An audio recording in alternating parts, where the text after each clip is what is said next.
The most important lesson I learned while at Microsoft.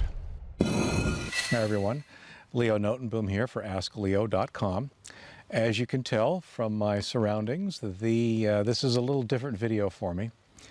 I'm taking a couple of days away from the desk and decided to basically sit down with you, chat with you a little bit. I don't know how I got started on this topic, but I was chatting with some folks about career advice, and I think you know, if you've been following Ask Leo for any length of time at all, you know that career advice is something that I've written about, I talk about from time to time. Popular topics like everything from what programming language should I start with, to are certifications important, to even things like, are communication skills important if all I'm going to be doing is writing code all day long anyway. I have articles on all of those, and of course I'll have links to those down below in the comments. But it dawned on me that when I look back at my career at Microsoft, I was there for 18 years, from 1983 through 2001. I held a number of positions and did a number of different jobs in a number of different groups. It took me about, I'll say, half of that career to really understand what it was that made, I'll say, the single most important difference, to me at least, in whether or not I was going to enjoy a job I had. In the early years, of course, I got assigned to where I was basically, I went where I was told, right? With no seniority, you just sort of take the jobs that you're offered. Even when I was offered the position at Microsoft, they supposedly offered me 3 positions, one working on BASIC, another one working on BASIC, and then the third one working on Cobalt. I said, great, I'll take the one in BASIC. And they said, well, how about Cobalt? And I said, great, I'll take the other position in BASIC. And they said, how about Cobalt? I ended up working on the Cobalt team for, I think it was a couple of years. Didn't regret it for a minute. It was awesome. I didn't know Cobalt. I learned Cobalt, but it's one of those things when you're working on a language, it doesn't necessarily mean you have to be programming in that language every day. I ended up working with some great people, but along the way, of course, you end up changing positions. The next position or a position thereafter I ended up working for someone that I have since lovingly referred to as Dilbert's pointy-haired boss incarnate. If you've ever watched the Dilbert comic strip, it is the PHB, as he's often referred to, pointy-haired boss, is essentially a stereotype, an exaggeration, one would hope, of a really bad manager.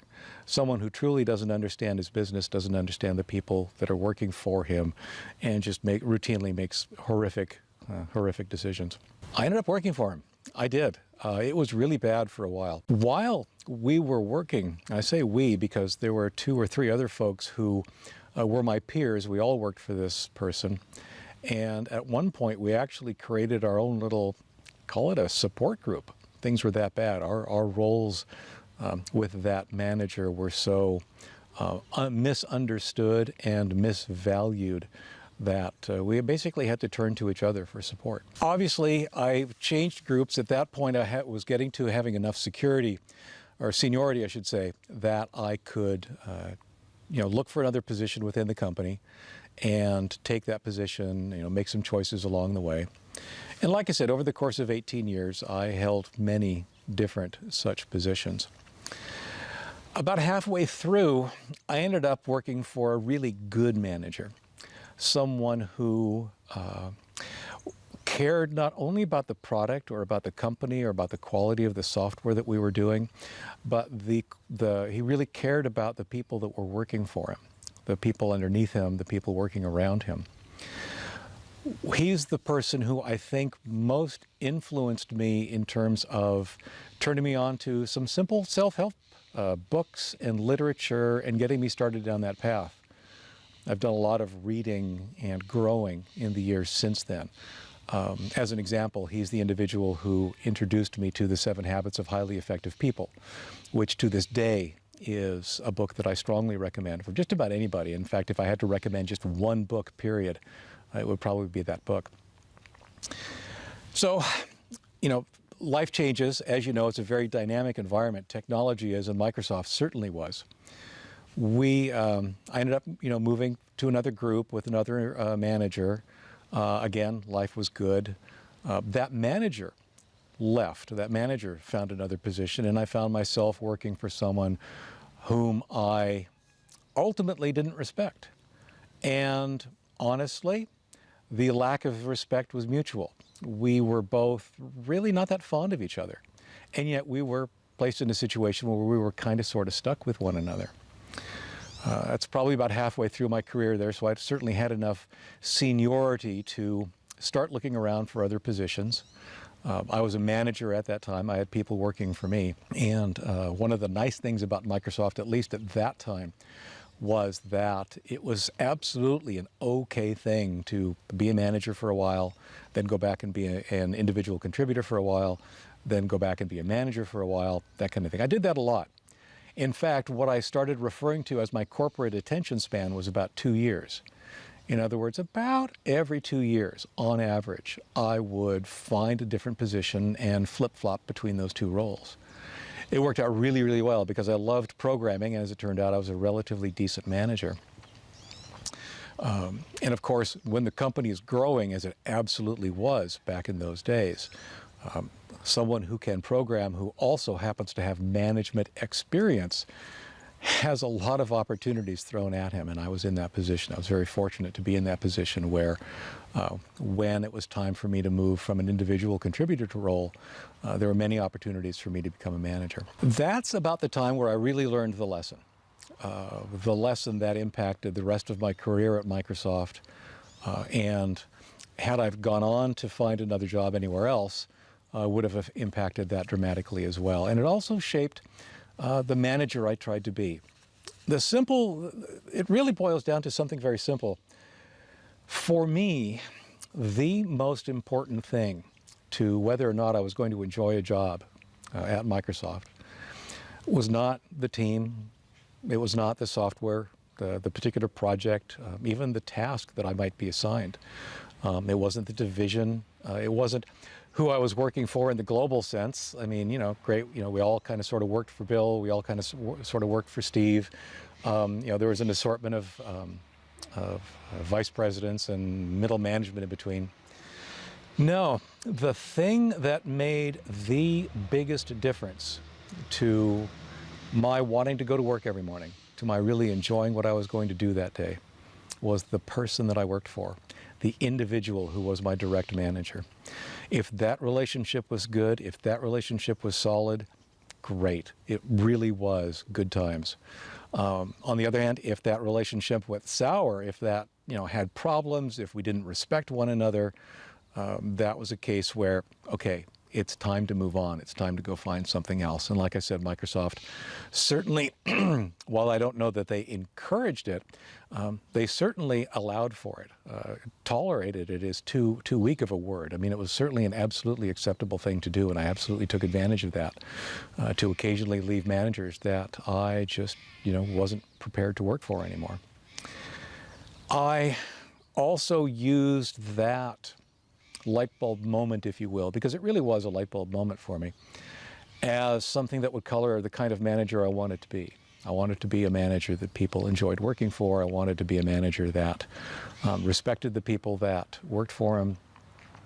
I characterized my job as someone's manager as making their job possible, removing the bullshit, if you will, from the day-to-day, and just making it possible for them to do the best possible job that they could.